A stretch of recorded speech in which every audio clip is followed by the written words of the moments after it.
So, today's animal news, wisdom, spirit medicine, application of the day is buffalo. Now, today when I meditated on this card, when I look into this card, I am sensing the energy. It's very interesting. There's like this stampede energy all around, yet you yourself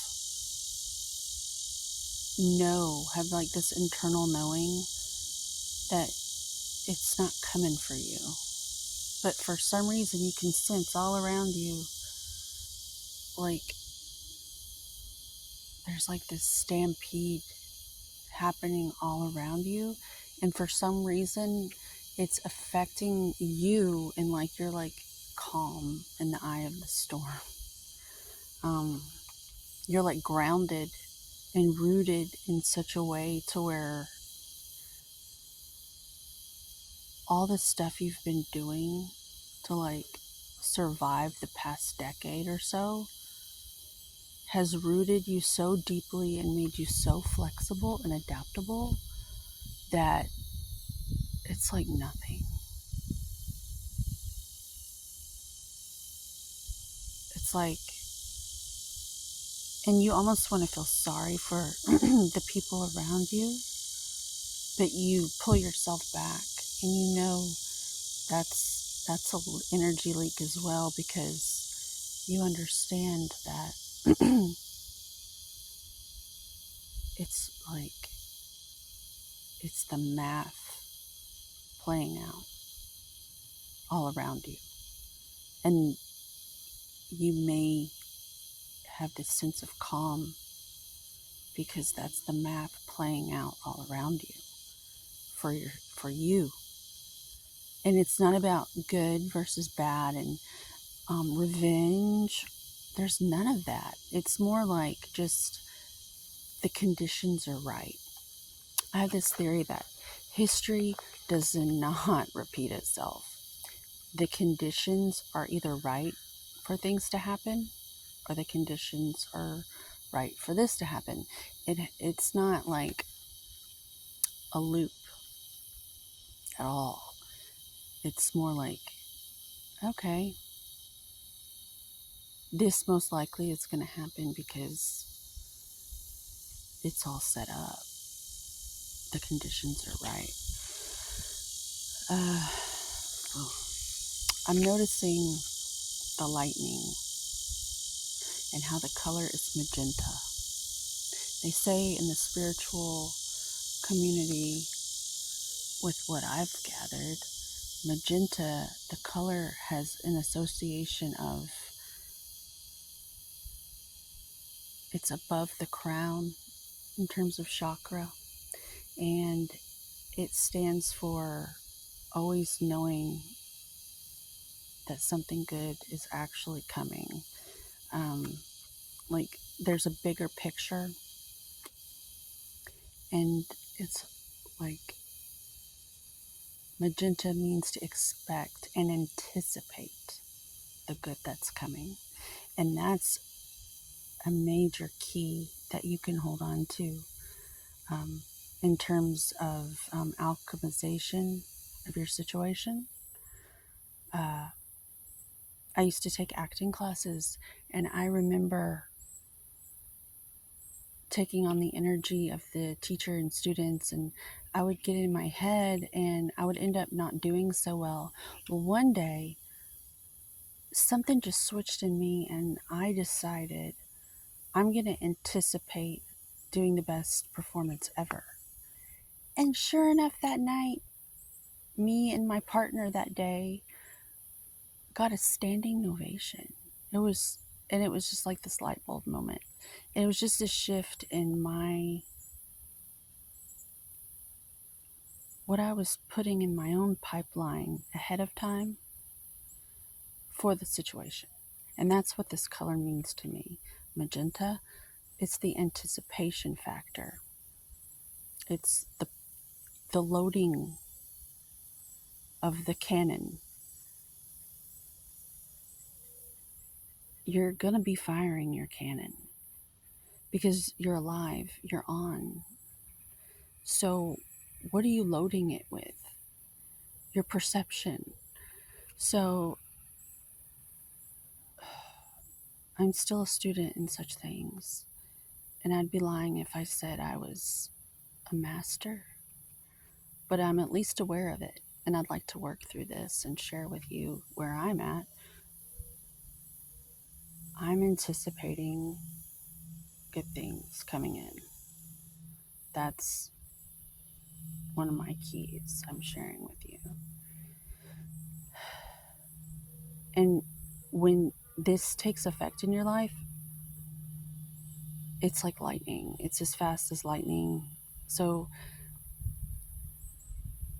if you could just repeat that over and over and over, you can slow it down a little bit and ground it, because buffalo is a very grounded medicine, very rooted, very strong, like the sign of Taurus. They're almost immovable. My daughter's a Taurus.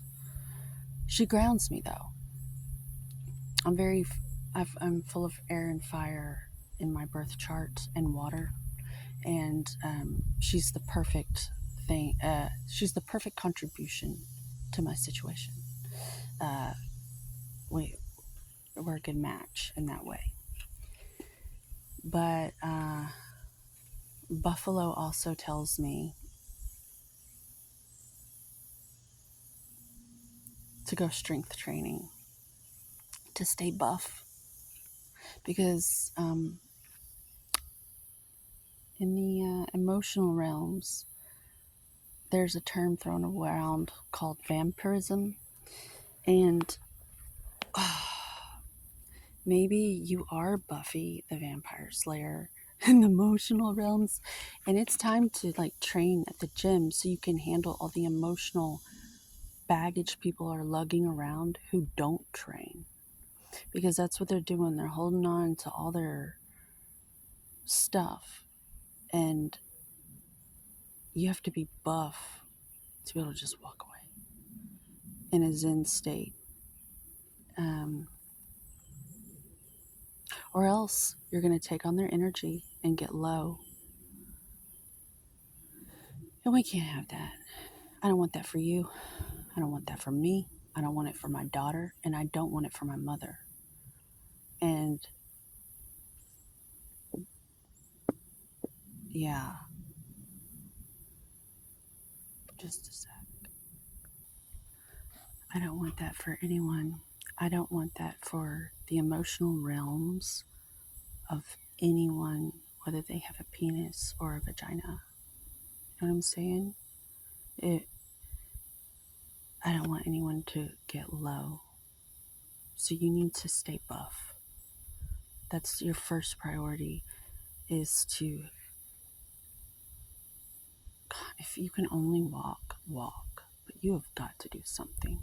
You need to circulate that blood and oxygen through your body. And it's very important to keep your spirits attuned to the call, and like be in a state of clarity to even know what to do, because there's people that depend on you.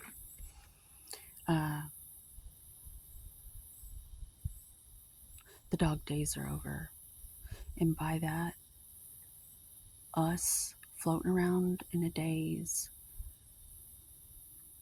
like little loyal dogs to some system that is really, now that the Aquarian age is here, it's over. You need to be loyal to the work of the horse. Get it done. The horses are coming. There's so much more I could say on that, and I will. The Bible used to call her the whore of Babel on. Well, she's not a whore. She's a workhorse, and she's noble and true, and a lot has been achieved in this world on her back.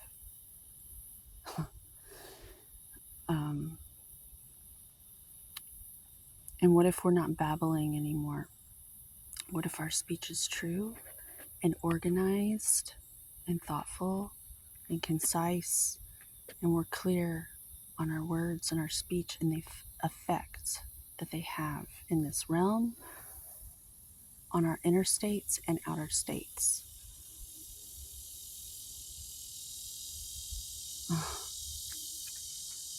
So get your exercise on. It starts there. Buff so you don't get low. So you can ground yourself and get clear, and then the thoughts will be more clear. And then your speech will just follow, because you'll be thriving. And it's just like a side effect. This has gone on long enough. I love you so much. Thank you, Buffalo, for inspiring me and speaking through me today. Oh, have a good day. Hopefully I uplifted you somehow.